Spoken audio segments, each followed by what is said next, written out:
नमस्कार दोस्तों, ऐसे न्यूज में आज देखिए लंपी वायरस किस तरह से ले रहा है मवेशियों की जान। लंपी वायरस कैसे करता है जानवरों को संक्रमित, क्या है इसके लक्षण और बचाव, लंपी वायरस का अंत कैसे हो सकता है। यूपी और राजस्थान समेत उत्तर भारत के कई राज्यों में इन दिनों लंपी वायरस से गायों की मौत हो रही है। स्थिति इतनी भयानक है कि अब तक इससे 90,000 मवेशियों की जान जा चुकी है। इस स्थिति को देखते हुए पशुपालन विभाग अलर्ट मोड पर है। लंपी स्किन डिसीज एक वायरल संक्रमण है जो मवेशियों को संक्रमित कर रहा है। ये संक्रामक रोग राजस्थान और गुजरात से शुरू हुआ और फिर तेजी से देश भर के कई राज्यों में फैल गया। अभी तक ये आसाम, आंध्र प्रदेश, बिहार, छत्तीसगढ़, गोवा, गुजरात, हरियाणा, झारखंड, कर्नाटक, महाराष्ट्र, मध्य प्रदेश, मणिपुर, उड़ीसा, तमिलनाडु, तेलंगाना, उत्तर प्रदेश और पश्चिम बंगाल में मवेशियों को अपनी चपेट में ले चुका है। सबसे पहले जान लेते हैं कि लंपी वायरस क्या है और ये कैसे फैलता है। लंपी स्किन डिसीज गांठदार त्वचा रोग वायरस है। ये एक संक्रामक बीमारी है जो एक पशु से दूसरे पशु को होती है। संक्रमित पशु के संपर्क में आने से दूसरा पशु भी बीमार हो सकता है। ये बीमारी कैप्रीपॉक्स वायरस नामक वायरस के कारण होती है। इस वायरस का संबंध गोट पॉक्स और शीप पॉक्स वायरस की फैमिली से है। जानकारों की माने तो मच्छर के काटने और खून चूसने वाले कीड़ों के जरिए ये बीमारी मवेशियों को संक्रमित करती है। लंपी स्किन डिसीज मवेशियों का एक संक्रामक वायरल रोग है जिससे 2 से 3 दिनों के लिए हल्का बुखार आता है और इसके बाद पूरे शरीर में त्वचा पर 2 से 5 सेंटीमीटर व्यास के कठोर गोल नोड्यूल उभर जाते हैं। ये नोड्यूल दृढ़, गोल और उठे हुए होते हैं। चमड़े के नीचे के ऊतक और कभी कभी मांसपेशियों को भी प्रभावित करते हैं। मवेशी के संक्रमित होने पर मुंह, ग्रसनी और श्वसन पथ में घाव, बढ़े हुए लिम्फ नोड्स, अंगों की सूजन, दूध उत्पादन में कमी, गर्भपात, बांझपन और कभी कभी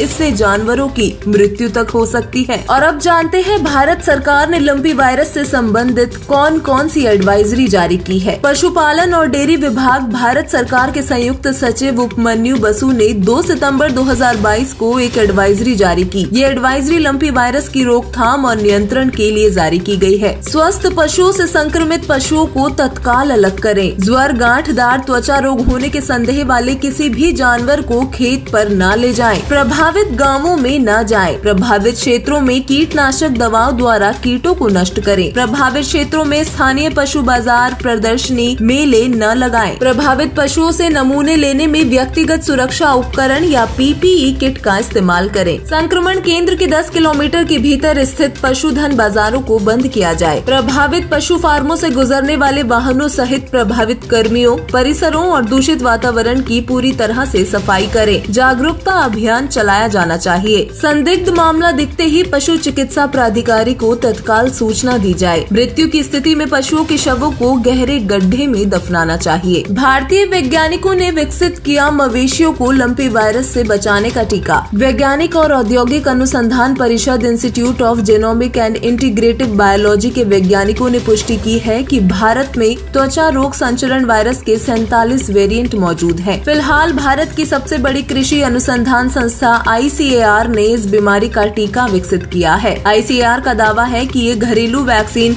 लुम्पी प्रोवासिड पूरी तरह सुरक्षित है। इसके इस्तेमाल से पशु को 1 वर्ष की अवधि के लिए संक्रमण से सुरक्षा मिलती है। आइए अब जानते हैं कि जानवर योनि क्यों मिलती है और जानवर योनि में कष्ट उठा रहे जानवरों को कैसे राहत मिल सकती है। मृत्यु पश्चात पाप कर्म अधिक होने से जानवर योनि प्राप्त होती है जो अत्यधिक कष्टकारी होती है, जबकि मानव जीवन परमात्मा की शास्त्र विधि अनुसार साधना करके मोक्ष प्राप्त करने के लिए प्राप्त होता है। पाप कर्म का कष्ट भक्ति में बाधा करता है। उदाहरण के लिए पाप कर्म के कारण शरीर में रोग हो जाना, पशुधन में तथा फसल में हानि हो जाना, ऋण की वृद्धि करता है। ऋणी व्यक्ति दिन रात चिंतित रहता है, वो भक्ति नहीं कर पाता। पूर्ण सद्गुरु से दीक्षा लेने के पश्चात परमेश्वर उस भक्त के सभी कष्ट समाप्त कर देता है। तब भक्त अपनी भक्ति अधिक श्रद्धा से करने लगता है। परमात्मा पर विश्वास बढ़ता है, दृढ़ होता है। नर से फिर पशुआ कीजे, गधा बैल बनाई, 56 भोग कहाँ मन बौरे,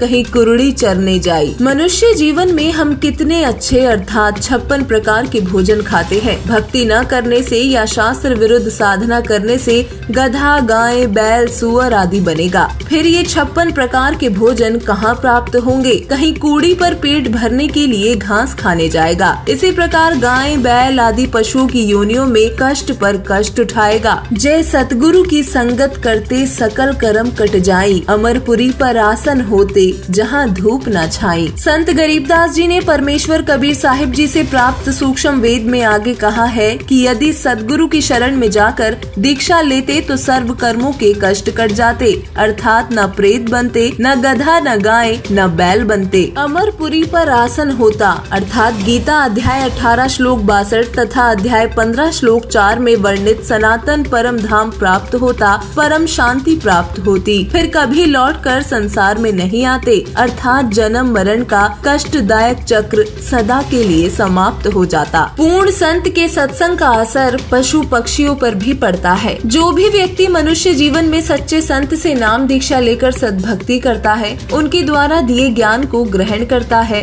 सत्संग सुनता है, उसको काल लोक के कष्ट दुखी नहीं करते। सच्चे संत की वाणी का असर पशु पक्षियों पर भी पड़ता है, उनके भी पाप कर्म हल्के होने लगते हैं। परमात्मा की वाणी का असर सोए हुए और अचेत व्यक्ति पर भी पड़ता है। जहाँ जहाँ परमात्मा की वाणी जाती है, अपना प्रभाव छोड़ती जाती है। परमात्मा की वाणी सुनने से ज्ञान यज्ञ का फल मिलता है। यदि प्रत्येक मनुष्य संत रामपाल जी से नाम दीक्षा ले लेगा तो घर में और घर के बाहर और आसपास रह रहे पशु पक्षियों को भी परमात्मा की वाणी का सत्संग का लाभ मिलेगा, जिससे सभी स्वस्थ रहेंगे और परमात्मा का दर्शन होता रहेगा, क्योंकि परमात्मा न केवल मनुष्य बल्कि सभी जीव जंतुओं का भी रक्षक है। धन्यवाद।